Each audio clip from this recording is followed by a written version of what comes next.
नमस्कार। माननीय अध्यक्ष महोदय जी, आज आपने मुझे इस सभा में बोलने का मौका दिया, इसके लिए मैं आपकी बहुत बहुत आभारी हूँ। सबसे पहले जो सुरक्षाकर्मी, जो जवान अफसर 13 दिसंबर को संसद की सुरक्षा के लिए शहीद हुए, उनके प्रति मैं श्रद्धांजलि व्यक्त करना चाहती हूँ।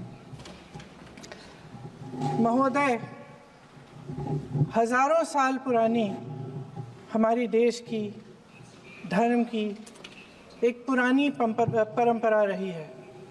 ये परंपरा संवाद, चर्चा की रही है।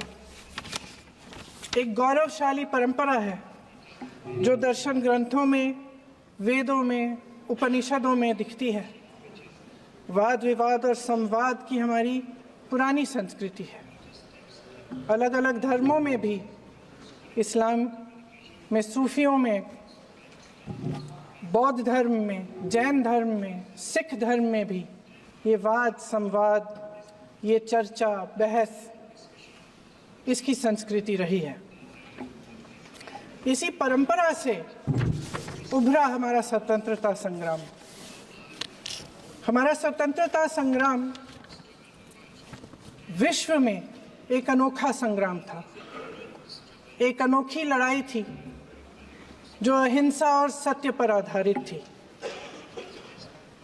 ये वाद संवाद की जो परंपरा है, इसको इस संग्राम ने आगे कैसे बढ़ाया?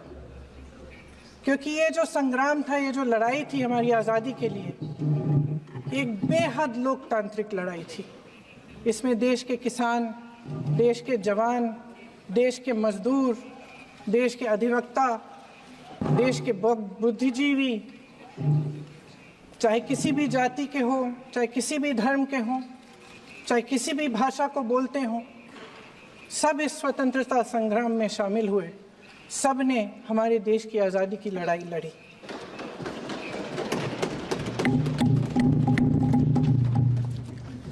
और उसी आज़ादी की लड़ाई से एक आवाज़ उभरी जो हमारी देश की आवाज़ थी।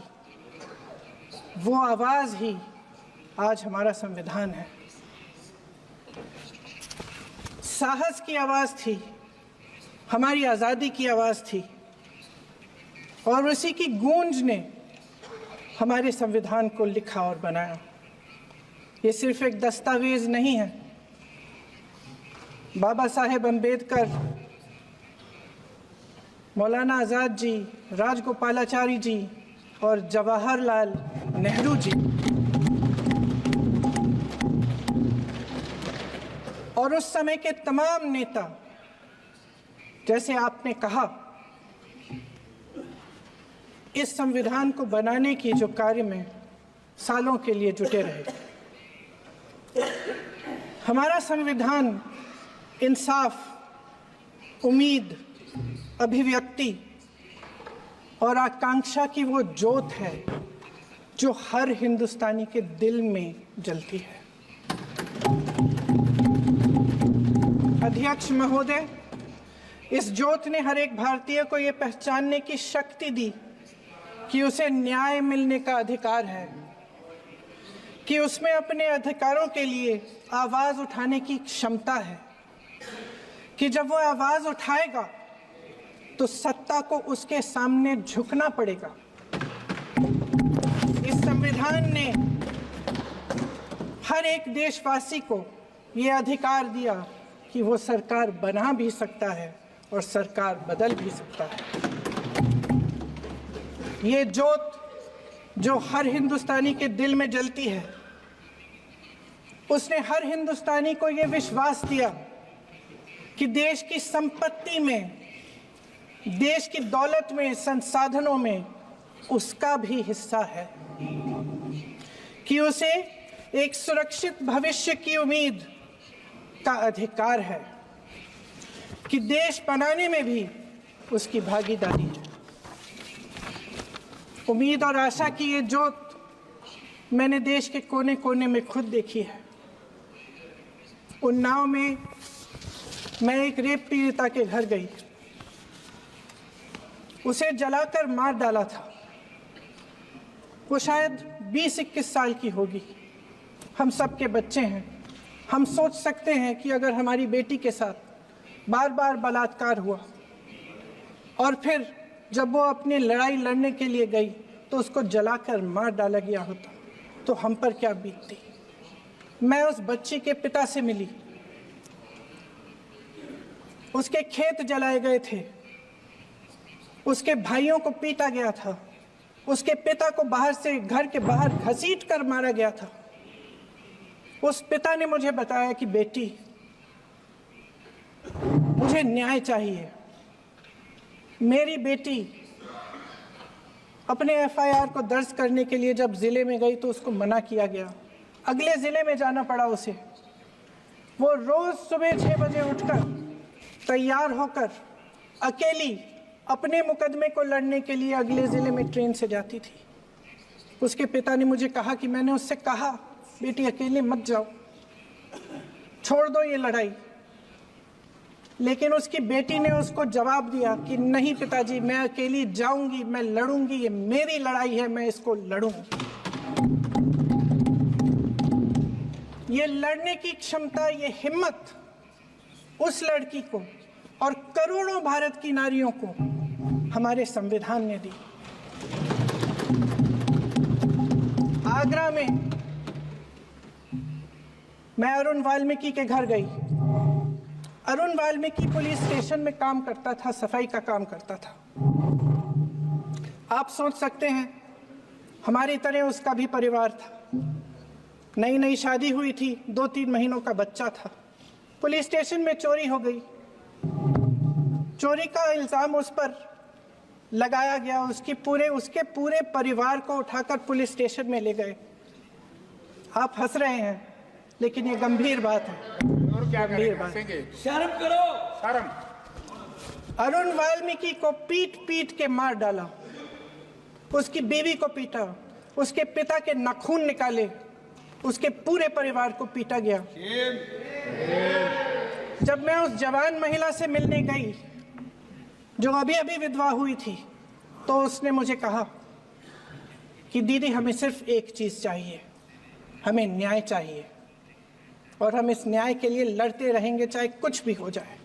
ये हिम्मत उस महिला को हमारे संविधान ने दी।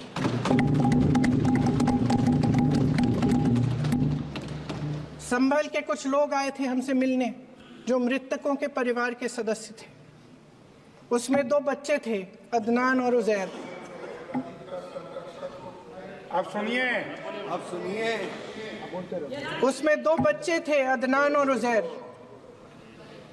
एक बच्चा मेरे बच्चे की उम्र का है, दूसरा उससे छोटा 17 साल का है। दर्जी के बेटे थे। दर्जी का एक ही सपना था कि वो अपने बेटों को पढ़ाएगा, लिखाएगा। एक बेटा डॉक्टर बनेगा, एक बेटा भी सफल होगा दूसरा बेटा भी अपने जीवन में सफल होगा। उनके पिताजी हर रोज उनको स्कूल छोड़ते थे। उस दिन भी स्कूल छोड़ने के बाद अपनी दुकान में चले गए। उन्हें पता नहीं था कि विवाद हो रहा है। उन्होंने भीड़ देखी, घर आने की कोशिश की तो पुलिस ने गोली से मार डाला। वो 17 साल का बच्चा अदनान मुझसे कहता है,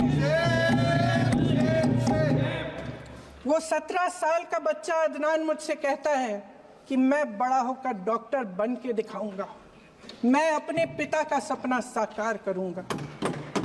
ये सपना, ये आशा उसके दिल में हमारे संविधान ने डाली।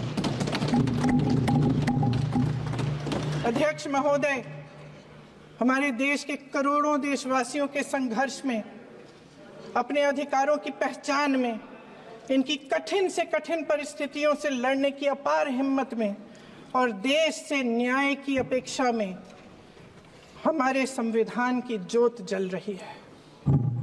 मैंने हमारे संविधान की ज्योत को जलते हुए देखा है और इसके साथ साथ ये भी समझा है कि हमारा संविधान एक सुरक्षा कवच है। एक ऐसा सुरक्षा कवच है जो देशवासियों को सुरक्षित रखता है, न्याय का कवच है। एकता का कवच है और अभिव्यक्ति की आज़ादी का कवच है। दुख की बात यह है कि मेरे सत्ता पक्ष के साथी जो बहुत बड़ी बड़ी बातें करते हैं, इन्होंने इन 10 सालों में यह सुरक्षा कवच, सत्ता पक्ष के मेरे साथियों ने ये सुरक्षा कवच तोड़ने का पूरा प्रयास किया है। संविधान में सामाजिक, आर्थिक और राजनीतिक न्याय का वादा है।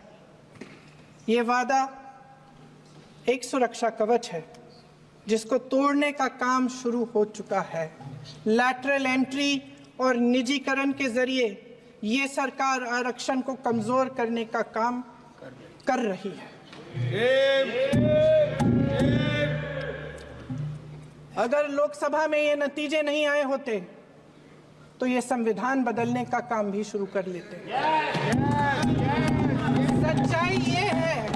सच्चाई ये है अध्यक्ष महोदय कि आज संविधान बार बार इसलिए कह रहे हैं क्योंकि इस चुनाव में इनको पता चल गया कि इस देश की जनता ही इस संविधान को सुरक्षित रखेगी,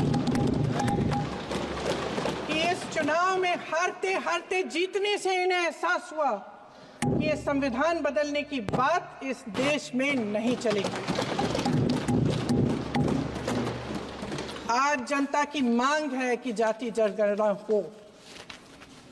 सत्ता पक्ष के मेरे साथी ने इसका जिक्र किया। ये जिक्र भी आज इसलिए हो रहा है क्योंकि चुनाव में ये नतीजे आए। ये जाति जनगणना इसलिए जरूरी है ताकि हमें पता चले कि किसकी क्या स्थिति है और नीतियां उस हिसाब से बने। इनकी गंभीरता का प्रमाण ये है कि जब चुनाव में पूरे विपक्ष ने जोरदार आवाज उठाई कि ये जाति जनगणना होनी चाहिए, तो इनका जवाब देखिए। इनका जवाब भैंस भाग भैंस चुरा लेंगे, मंगलसूत्र चुरा लेंगे, इनका ये जवाब था। ये गंभीरता है इनकी जाति जनगणना पर। महोदय, हमारे संविधान ने आर्थिक न्याय की नींव डाली, किसानों, गरीबों और को जमीन बांटी, भूमि सुधार किया, जिसका नाम लेने से कभी कभी आप झिझकते हैं और कभी कभी उनका नाम धड़ाधड़ इस्तेमाल किया जाता है अपने आप को बचाने के लिए। उन्होंने HAL, BHEL, SAIL, GAIL, ONGC, NTPC, railways, IIT, IIM, oil refinery,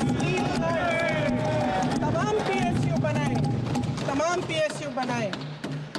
अध्यक्ष महोदय, उनका नाम पुस्तकों से मिटाया जा सकता है, उनका नाम भाषणों से मिटाया जा सकता है, लेकिन जो उनकी भूमिका रही इस देश की आज़ादी के लिए और इस देश के निर्माण के लिए, वो इस देश में से कभी मिटाया नहीं जा सकता।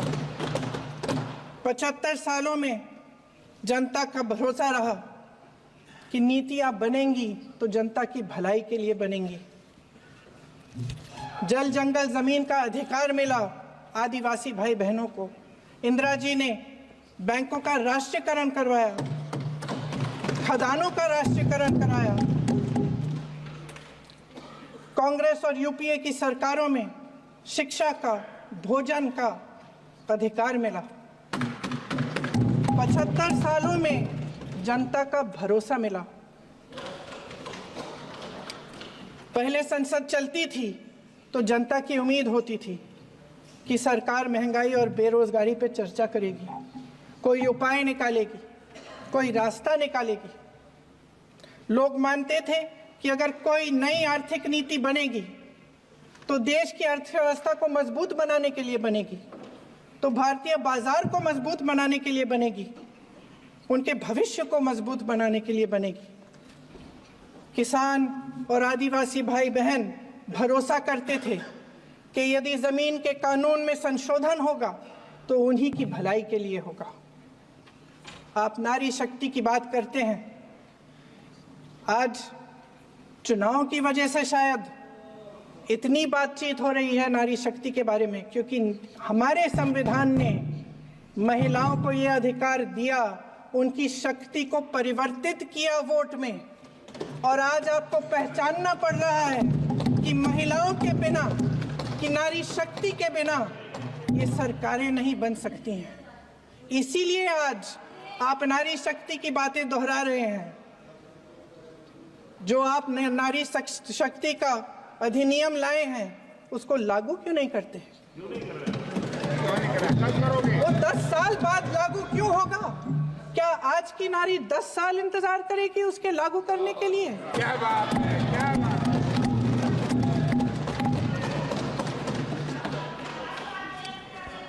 आज संसद में बैठे हुए सत्ता पक्ष के मेरे साथी ज्यादा से ज्यादा अतीत की बातें करते हैं। 1921 में क्या हुआ, कब हुआ, नेहरू जी ने क्या किया। अरे वर्तमान की बात करिए, देश को बताइए आप क्या कर रहे हैं, आपकी जिम्मेदारी क्या है? कि सारी जिम्मेदारी जवाहरलाल नेहरू की है। अध्यक्ष महोदय जी, ये सरकार आर्थिक न्याय का सुरक्षा कवच तोड़ रही है।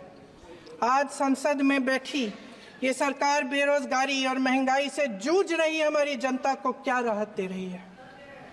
कृषि के कानून भी बड़े बड़े उद्योगपतियों के लिए बन रहे हैं। सही एमएसपी को छोड़िए, डीएपी तक नहीं मिल रहा है।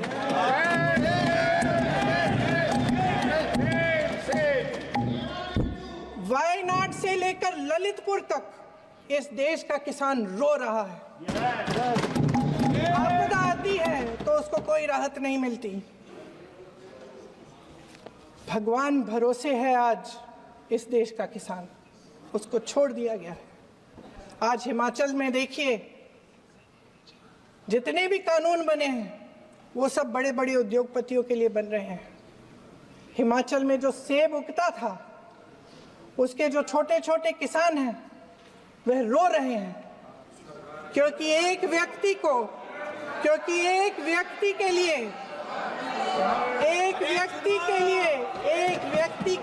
सब कुछ बदला जा रहा है। सुनने की हिम्मत रखो।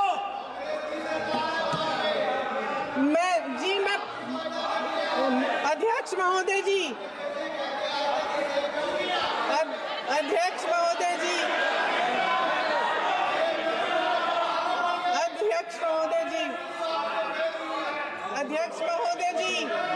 अडानी जी को सारे कोल्ड स्टोरेज प्रदेश की सरकार ने नहीं दिए। अडानी जी को सारे कोल्ड स्टोरेज आपकी सरकार ने दिए हैं। देश देख रहा है कि एक व्यक्ति को बचाने के लिए 142 करोड़ देश की जनता को नकारा जा रहा है।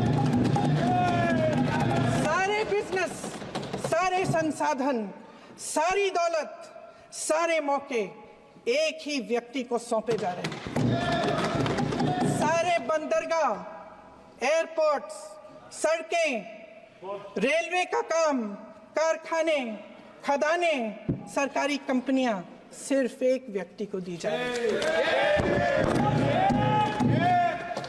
जनता के मन में हमेशा ये विश्वास होता था कि अगर कुछ नहीं है तो संविधान हमारी सुरक्षा करेगा, मगर आज आम लोगों के बीच ये धारणा बनती चली जा रही है कि सरकार सिर्फ अडानी जी के मुनाफे के लिए चल रही है।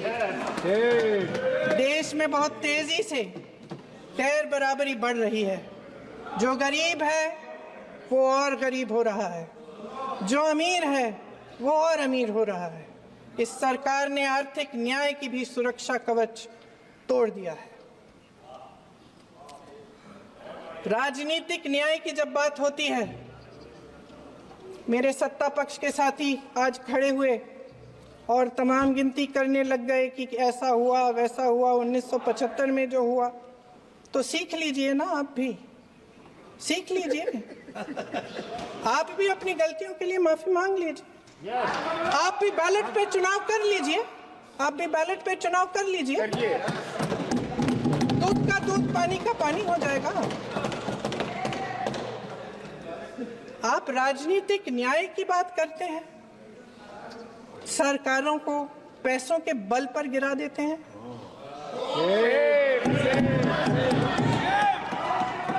मेरा आग्रह है कि अपन संविधान में सकारात्मक बोले।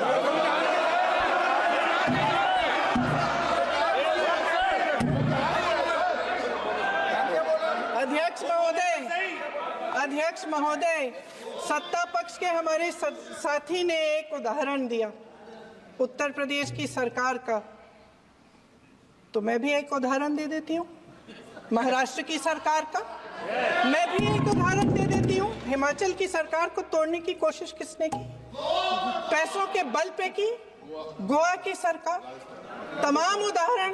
राजस्थान की क्या ये सरकारें जनता ने नहीं चुनी थी? क्या संविधान इन पर लागू नहीं था?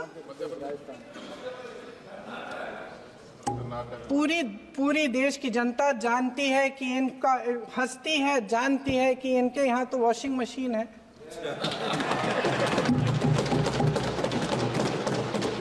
जो यहाँ से वहां जाता है वो धुल जाता है। इस तरफ दाग, उस तरफ स्वच्छता। और मेरे कई ऐसे साथी हैं जो इस तरफ होते थे उस तरफ चले गए, मुझे दिख भी रहे हैं, वॉशिंग मशीन में शायद धुल गए हैं।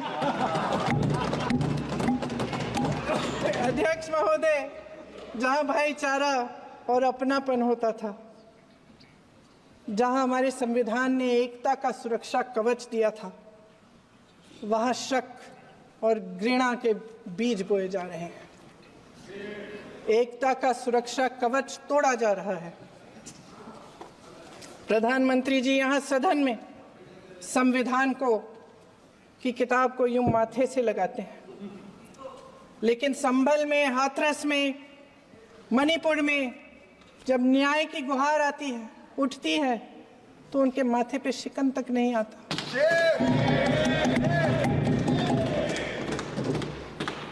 शायद समझ नहीं पाए हैं कि भारत का संविधान संघ का विधान नहीं है।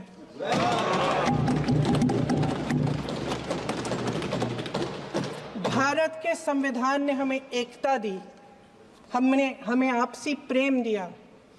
उस मोहब्बत की दुकान जिस पर आपको हंसी आती है, उसके साथ करोड़ों देशवासी चले।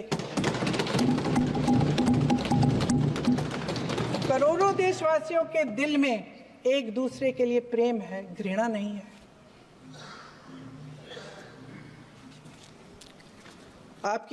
इनकी जो विभाजनकारी नीतियां हैं, उसका नतीजा हम रोज देखते हैं। राजनीतिक फायदे के लिए संविधान को छोड़िए, देश की एकता को भी ये रख नहीं सकते, इसकी सुरक्षा नहीं कर सकते। हमने संभल में देखा, मणिपुर में देखा। दरअसल इनका कहना है कि अलग अलग इस देश के अलग अलग हिस्से हैं, लेकिन हमारा संविधान कहता है कि ये देश एक है और ये देश एक रहेगा। जहां खुला विवाद होता था, अभिव्यक्ति का सुरक्षा कवच होता था, इन्होंने भय का माहौल पैदा किया है।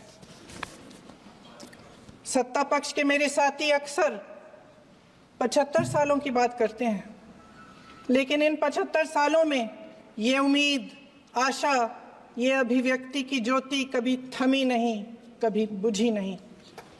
इस देश की जनता ने खुलकर आलोचना की, निडर होकर धरने किए, प्रदर्शन किए। जब जब जनता नाराज हुई, तब तब सत्ता को ललकारा, उसे चेतावनी दी, बड़े से बड़े नेताओं को कटघरे में खड़ा किया, उनसे जवाब मांगा, न्याय मांगा। इस देश के छोटे छोटे से नुक्कड़ की दुकानों में, चाय की दुकानों में, इस देश के घरों में, गलियों में, मोहल्लों में, अखबारों में, प्रकाशन घरों में, न्यायपालिकाओं में चर्चा कभी बंद नहीं हुई। लेकिन आज ये माहौल नहीं है। आज जनता को सच बोलने से डराया जाता है, धमकाया जाता है। पत्रकार हो या विपक्ष का नेता हो या किसी यूनिवर्सिटी का प्रोफेसर हो, छात्र संघ हो या कर्मचारियों का संगठन हो, सबका मुंह बंद कराया जाता है। किसी पे ईडी, किसी पे सीबीआई, किसी पे इनकम टैक्स, फर्जी मुकदमे लगवाए जाते हैं, जेल में डाल दिया जाता है। विपक्षी नेताओं को जेल में डाल दिया जाता है, उनको सताया जाता है। किसी को नहीं छोड़ा इस सरकार ने। देशद्रोही कह के उत्तर प्रदेश में मुझे याद है कुछ अध्यापिकाएं प्रदर्शन कर रही थी, उन पर मुकदमा डाल दिया देशद्रोही का, उन्हें देशद्रोही कह दिया। इन्होंने देश का पूरा माहौल भय से भर दिया है। इनकी मीडिया की मशीन झूठ फैलाती है, तरह तरह के आरोप लगाती है, और शायद वह भी भय में ही है। महोदय, मैं इस सदन को याद दिलाना चाहती हूं कि ऐसा डर का माहौल देश में अंग्रेजों के राज में था। जब इस तरफ बैठे हुए गांधी की विचारधारा वाले लोग आजादी की लड़ाई लड़ रहे थे और उस तरफ वाली विचारधारा वाले लोग भय में रहकर अंग्रेजों के साथ साठ-गांठ कर रहे थे। लेकिन अध्यक्ष महोदय, भय का भी अपना स्वभाव होता है। भय फैलाने वाले हमेशा भय का खुद शिकार बन जाते हैं। ये प्रकृति का नियम है। आज इनकी भी यही हालत हो गई है। भय फैलाने के इतने आदी हो गए हैं कि खुद भय में रहने वाले हैं। चर्चा से डरते हैं, आलोचना से घबराते हैं। कई दिनों से हम मांग रहे हैं कि चर्चा करिए, लेकिन चर्चा करने की हिम्मत ही नहीं है।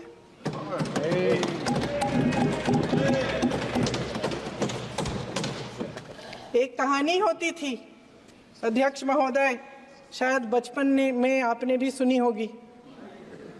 राजा भेष बदलकर बाजार में आलोचना सुनने जाता था।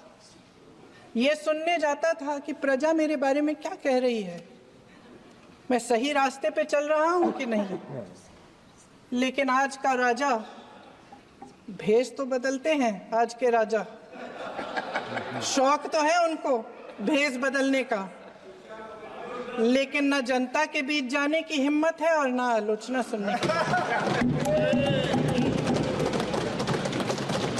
महोदय, मैं तो सदन में नहीं हूं।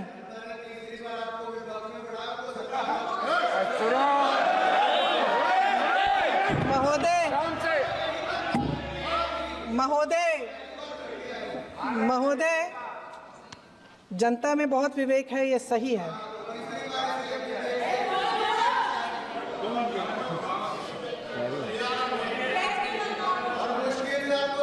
अच्छा महोदय, मैं सदन में नहीं हूँ।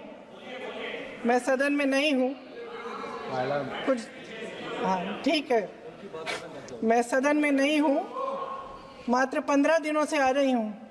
लेकिन मुझे ताज्जुब होता है कि इन 15 दिनों में इतनी बड़े इश्यूज हैं, इतनी बड़ी बातें हैं। प्रधानमंत्री जी मात्र एक दिन के लिए, शायद 10 मिनट के लिए दिखे हैं सब।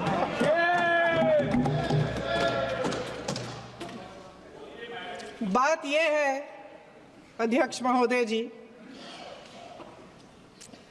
कि ये देश भय से नहीं, साहस और संघर्ष से बना है। इसको बनाने वाले देश के किसान, जवान, देश के करोड़ों मजदूर और गरीब जनता है। संविधान इनको साहस देता है। मेहनती मिडिल क्लास है। और इस देश के जो करोड़ों देशवासी हैं, जो रोजाना भयंकर परिस्थितियों का सामना करते हैं, उनको साहस देता है। वायनाड में जो आपदा आई उसमें एक छोटा लड़का था 17 साल का। 6 घंटों के लिए उसने अपनी माँ को बचाने की कोशिश की। 6 घंटों के लिए आप सोच सकते हैं कि अगर नदी की धारा बह रही है, नाराज है, आप अपनी माँ को पकड़े हो, 6 घंटों के लिए पकड़े रखते हो कि मेरी माँ बच जाएगी, और अंत में वो माँ भी बह जाती है। उस लड़के का साहस, उन महिलाओं का साहस जो पीड़ित हैं लेकिन फिर भी अपनी लड़ाई लड़ रहे हैं, उन संभल के बच्चों का साहस जिनके पिताजी अभी अभी गुजर गए लेकिन फिर भी उनके सपनों को साकार करने की हिम्मत है, उनका साहस है, वो साहस इस संविधान ने दिया है।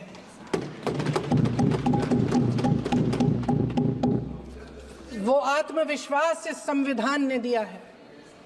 ये देश भय से नहीं चल सकता, ये देश साहस से ही चलेगा। भय की भी सीमा होती है, और जब वो सीमा पार हो जाती है, जब किसी को इतना दबाया जाता है कि उसको लगने लगता है कि अब मेरे पास खोने के लिए कुछ नहीं है, तब उसमें एक ऐसी शक्ति पैदा होती है जिसके सामने कोई कायर खड़ा नहीं हो सकता। ये देश कायरों के हाथों में ज्यादा देर तक कभी नहीं रहा है। ये देश उठेगा, ये देश लड़ेगा, सत्य मांगेगा, सत्यमेव जयते। जय हिंद।